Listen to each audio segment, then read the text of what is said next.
Welcome to Kenton's videos. Enjoy the video. In this video, I will explain how to replace your Ford Escape battery. First, gather your tools: a 10mm wrench, a battery terminal brush, and a new battery.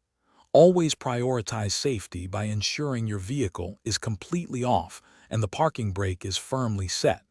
Don't forget to put on your protective gloves and eye protection.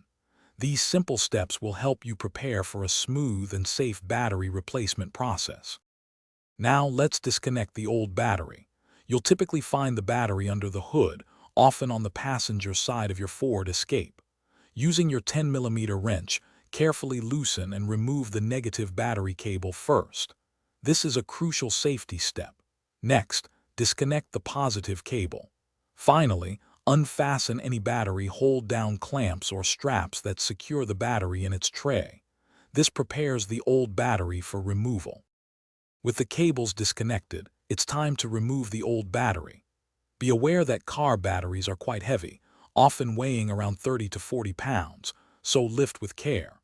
Once the old battery is out, take a moment to inspect the battery tray. Look for any signs of corrosion or rust. Use a wire brush and a mixture of baking soda and water to clean the tray thoroughly, neutralizing any acid residue and ensuring a clean surface for your new battery. Finally, let's install your new battery. Carefully place the new battery into the clean battery tray, making sure it sits snugly. Now, connect the positive battery cable first, tightening it securely with your wrench. Then, connect the negative cable and tighten that as well. Double-check that the battery hold-down clamp is firmly in place.